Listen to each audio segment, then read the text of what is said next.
네, 총격 사건이 났습니다.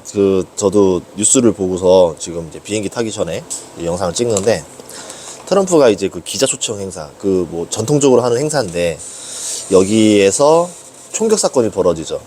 이 캘리포니아 출신 30세 교사가 그대로 그냥 보안대를, 산탄총을 들고 그냥 뚫으면서 총격을 하는데, 산탄총이 뭐냐면은 대충 요 범위 안에만 쏴도 그냥 팍 나가버립니다. 그러니까 그 에러율을 줄이기 위해서, 그러니까 이제 거의 이거를 들고 돌격을 해서 근처까지만 가서 쐈다면은 암살에 성공할 확률이 높은 총이라고 볼 수 있겠죠.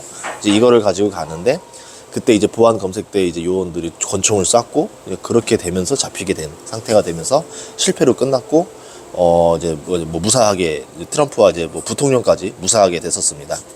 근데 이게 보면 최근에 3번의 암살 시도가 있었다라는 거는 좀 생각해 볼 이유가 있을 것 같아요. 너무 과하게 많이 벌어진다.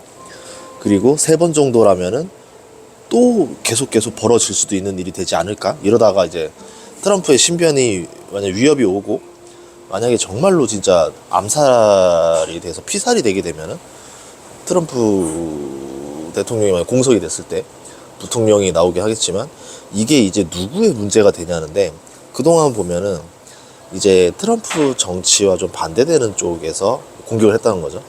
이번에도 이란 쪽은 아니라고 볼 수 있을 것 같아요. 왜냐면 이제 30세 캘리포니아 남성 쪽이다 보니까 트럼프 본인도 이거 아니다, 이란은 아니야, 소행 아니야, 이렇게 말했었는데, 이런 것들을 봤을 때는 나중에 만약에 이게 벌어지고 나면 미국 내에서 정치적인 갈등이 이제는 돌이킬 수 없는 수준의 이제 기폭제로 벌어지지 않겠는가라는 생각이 듭니다. 이제 그러면 진짜 이제 좀 골 때려지는 상황이 올 것 같고, 우선은 그거는 아니다. 그리고 이란 소행도 조사해봐야 알겠지만 우선은 아니라고 트럼프가 발표를 바로 해버립니다. 그런 면에서는 증시에서는 이게 단기적으로 영향을 주는 요소는 아닐 거라고 봐요.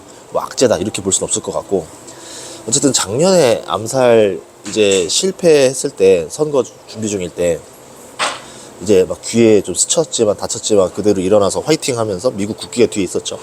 그 사진 한 장이 트럼프 대통령을 만들었었는데, 그때 어떤 얘기를 했냐면 통합 강조를 했어요. 우리는 통합을 해야 되는 상황이다.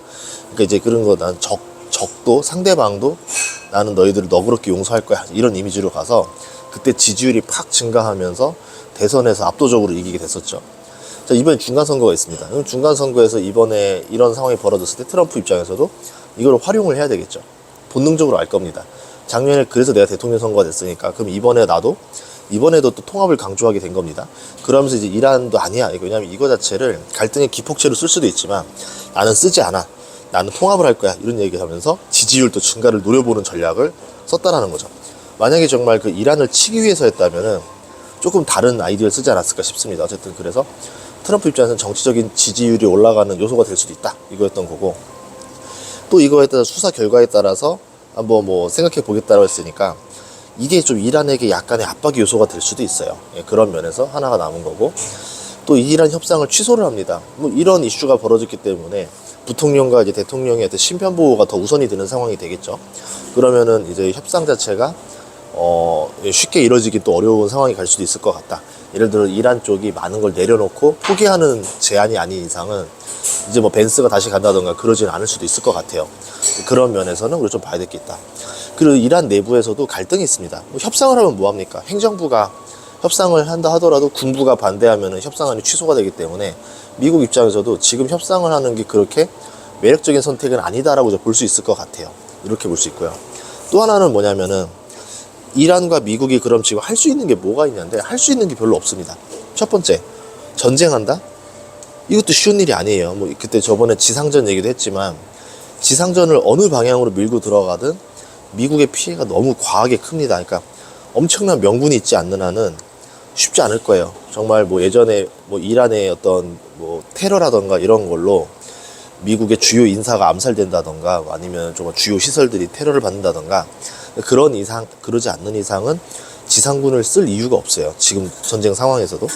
자, 그러면 합의를 하는데, 지금 미국이 원하는 합의가 나오지가 않습니다. 그러면 이 얘기는 뭐냐면, 그냥 이란이 대충 원하는 거, 미국이 대충 원하는 거, 어정쩡한 형태에서 합의를 만들어내는 방식밖에 없거든요.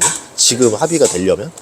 자, 이렇게 되면은 증시에서 호재가 되겠죠. 근데 이란 입장에서는 이러려고 지금 미국과 이스라엘 입장에서는 이러려고 전쟁한 것도 아니거든요. 그리고 또 핵이라는 거를 포기할 거냐 아닐 거냐에서 첨예하게 갈립니다. 그때도 얘기했지만 이란은 무조건 지킨다 쪽이고 이스라엘은 절대 안 된다 쪽이고 미국은 중간책으로 뭐냐면 그럼 니네 이거 한 20년 정도 잠깐 다른 나라에 맡겨놓고 나중에 천천히 생각해보자 이런 쪽입니다. 이스라엘이 동의할 리가 없죠. 세 나라의 의견이 서로 다 다릅니다. 그런 면에서 합의가 생각보다 난이도가 있다. 그럼 어쩌란 말이냐. 세 가지 하나 더 있죠. 세 번째, 해상 봉쇄에서 그러면 경제적으로 고립시키는 전략은 시간은 걸리는데 이 전략을 통해서 이란도 압박할 수 있고요. 또 하나는 뭐냐면은 중국도 압박할 수가 있습니다. 이게 어떤 얘기냐면 중국 같은 경우는 이제 이란 쪽이 봉쇄가 돼서 석유를 못 갖고 오게 되면은 아까 보니까 그 제재한다는 뉴스 또 있더라고요. 중국의 은행들 그쪽들이 있는데 자, 그렇게 되면은 러시아 쪽 외에는 석유를 공급받기가 쉽지가 않아져요. 그러면은 만약에 중국이 원유 수급이 원활한 상태라면은 이란한테 최대한 시간 끌어라, 싸워라, 막 이런 얘기로 하겠죠. 근데 만약에 중국도 원유 공급에 수급에 차질이 생기면 이란 쪽이 문제가 생기면 안 되기 때문에 전쟁을 빨리 끝내라고 종용할 가능성이 있습니다. 그럼 트럼프 입장에서는 더 원하는 합의를 끌어낼 수가 있겠죠. 그런 면에서 해상 봉쇄가 조금 더 길어지는 상황으로 갈 수 있지 않을까가 그나마 제가 트럼프라고 이제 한번 생각해 봤을 때 이 세 가지 선택 중에서는 3번이 그나마 제일 나은 선택이 아닌가 이렇게 보고 있고요. 그럼 이게 증시에서는 어떻게 갈 거냐? 제가 생각하는 거는 단기적으로는 그렇게 영향을 주지 않을 거다라는 겁니다. 왜냐면 이게 뭐 이란과 연관이 있는 것도 아니고 미국 내부에서 있는 거고 예전에도 이렇게 암살에 실패했을 때 트럼프 대통령이 지지율이 올랐었기 때문에 이게 증시에서는 마이너스 요소로 보기엔 좀 애매할 것 같다가 1번이었고 뭐 증시가 지금 분위기가 너무 좋습니다. AI CPU가 나와서 뭐 AMD라던가 인텔 주가가 정말 많이 올랐거든요. 그러면서 지금 반도체 관련 주식들이 진짜 많이 올랐어요. 이 기세가 또 하나 이제 뭐 그때 GPU, 클라우드 센터, 뭐 냉각 쪽 아니면은 광통신 이러다가 이번에는 CPU로 가면서 CPU 분위기가 너무 좋잖아요. 뜨겁습니다. 그러니까 이 기세를 꺾을 만한 뉴스는 아니라고 보는 거고 또 하나가 우주입니다. 스페이스X 이제 상장 다가가면서 국내에서도 이제 많이 오르고 있고 ETF도 오르고 있는데 그게 다 미국 우주 기업들이거든요. 주가가 막 올라가고 있습니다. 그러니까 이런 면에서는 지금은 악재보다는 호재가 조금 더 좋다. 예, 그런 면이고 또 하나는 장기적으로 갔을 때는 유가를 계속 건들 수밖에 없어요. 그러면 이제 4월달 이 물가들이 5월 CPI 반영이 될 거고 5월에도 계속 이제 해상 봉쇄를 하는 상황이 되면은 이제는 중립금리가 조금씩 올라가겠죠.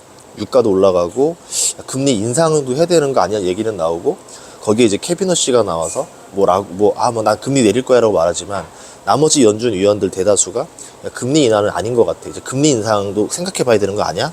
라는 얘기가 나오면 이제 그게 악재가 될 수는 있겠죠. 그러니까 단기적으로는 지금은 호재가 더 많다. 근데 장기적으로는 이게 전쟁이 지속될수록 해상 봉쇄가 지속될수록 물가를 계속 건드리게 될 건데 만약에 물가를 건드리게 되면은 22년처럼 이게 조금 누적 데미지로 계속 아프게 들어올 수도 있어요. 그 한 향후 몇 달간 그런 시나리오도 생각해 봐야 될 것 같다가 저의 생각입니다.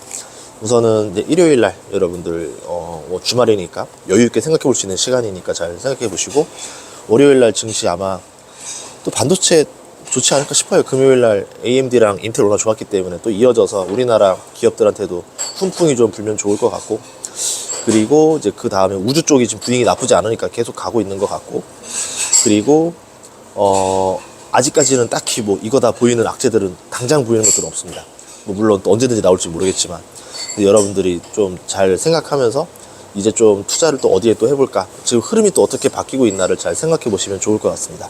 저도 이제 곧 한국에 도착하고 영상 열심히 찍어서 올릴 테니까 구독과 좋아요 알림 설정 부탁드릴게요. 고맙습니다.